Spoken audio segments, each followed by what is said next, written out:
Hello दोस्तों, नमस्कार, welcome मैं यूट्यूब चैनल। आज का कहानी है औरत का घर। आप एक बार जरूर सुनिए। तुम्हें कितनी बार बताया है, मेरे तैयार होने से पहले मेरा नाश्ता तैयार हो जाना चाहिए। शादी के 25 सालों बाद भी मुझे क्यों बार बार एक ही बात बतानी पड़ती है? फतिमा, तुम्हें क्या है? तुम तो आराम से घर पर रहोगी, मुझे काम पर जाना पड़ता है।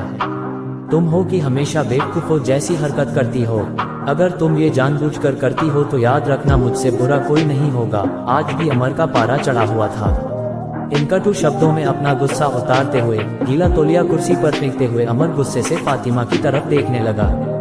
फातिमा के लिए अमर का ये बेवजह का गुस्सा कोई नई बात नहीं थी। वह महीने में 3-4 बार ऐसे ही लता पर बरस पड़ता था।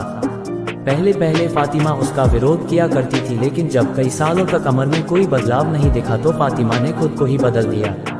अब अमर के कुछ भी कहने से फातिमा को कोई फर्क नहीं पड़ता था। अमर की हर बात वो चुपचाप सिर नीचे झुकाए सुन लेती थी। शादी के पहले 5 साल तक फातिमा ने पूरी कोशिश की थी कि अमर को बदला जाए, लेकिन फालतू का गुस्सा करना और बाद में फातिमा को भला बुरा कहना, यह मानो जैसे उसकी आदत बन गई थी। कोई भी वाद विवाद होता तो अमर सीधा फातिमा को बोल देता, अगर मैं तुम्हें अच्छा नहीं लगता तो क्यों नहीं चली जाती अपने मायके, क्यों रहती हो मेरे साथ?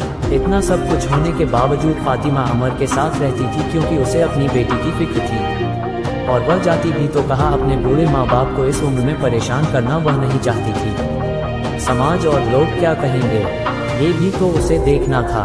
वह इतनी पढ़ी लिखी भी तो नहीं थी कि खुद जाकर कोई नौकरी कर सके और अपना और अपनी बेटी का पालन पोषण कर सके।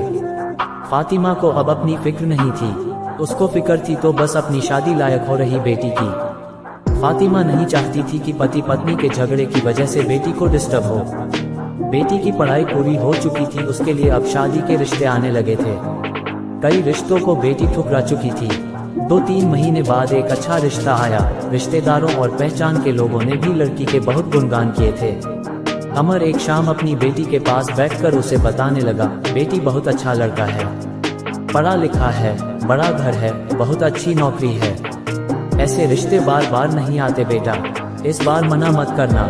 बेटी अपने पिता से ज्यादा बात नहीं करती थी, शायद डरती थी या शायद नफरत करती थी, लेकिन आज वो अपनी पूरी हिम्मत इकट्ठा कर बोली, मुझे अभी शादी नहीं करना है पापा, मैं नौकरी करना चाहती हूँ, खुद अपने पैरों पर खड़ी होना चाहती हूँ। हाँ तो उसमें क्या बड़ी बात है, मैंने लड़के से बात की है, वह तुम्हें किसी बात के लिए नहीं रोकेगा। तुम शादी के बाद भी नौकरी कर सकती हो, वह तुम्हें नौकरी के लिए परमिशन दे देगा।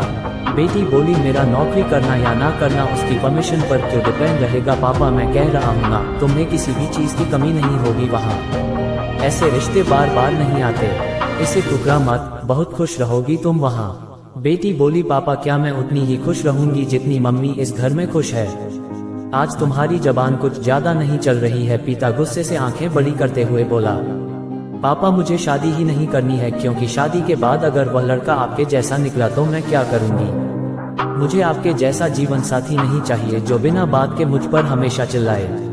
मुझे कुछ भी अपनी पसंद का लेना हो तो 10 बार सोचना पड़े, कहीं वह नाराज ना हो जाए।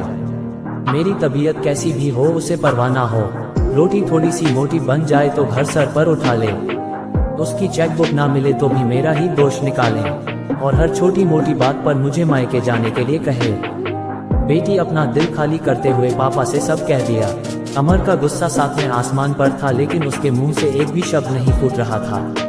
वो बेटी की बातें सुन रहा था। बेटी उतना ही बोलकर चुप नहीं हुई। आज पहली बार वह अपने पापा के सामने इतना कुछ बोल रही थी। पापा, आपने माँ के साथ हमेशा गलत व्यवहार किया है। आप अपने ऑफिस का गुस्सा बिना सोचे समझे माँ पर उतार देते हैं, कभी इस बात की परवाह भी नहीं करते कि उन्हें कैसा लगता होगा। आपकी बातें सुन सुनकर माँ ने अपना स्वाभिमान खो दिया। अमर आज पहली बार अपने किए बर्तावों को महसूस कर पा रहा था। वो इतना ही बोल पाया, जो तुम्हारा मन है वो करो, मैं तो इतना बुरा हूँ ना। बेटी पापा का हाथ पकड़ा और बोली, पापा मुझे सिर्फ एक सवाल का जवाब दे दो, क्या आप चाहेंगे कि मेरा पति आपके जैसा हो?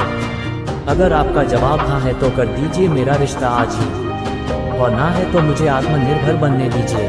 पापा कुछ भी ना बोल पाया और वहाँ से चुपचाप बाहर चला गया।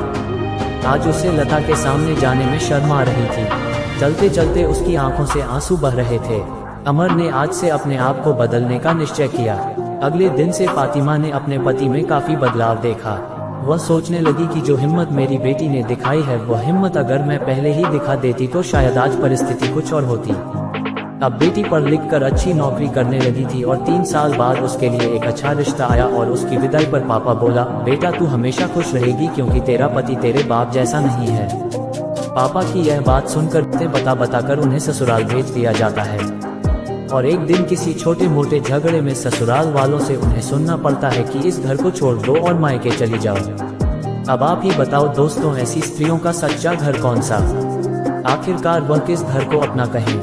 हमेशा की तरह पूरी कहानी पढ़ने के लिए आपको धन्यवाद। दोस्तों, उम्मीद है ये कहानी आपके दिल को छू गई होगी। अगर अच्छी लगी तो चैनल को सब्सक्राइब कर दो और जीतना हो सके social media Facebook, Instagram, WhatsApp पर शेयर कर दो। आप अपना कीमती समय देने के लिए धन्यवाद।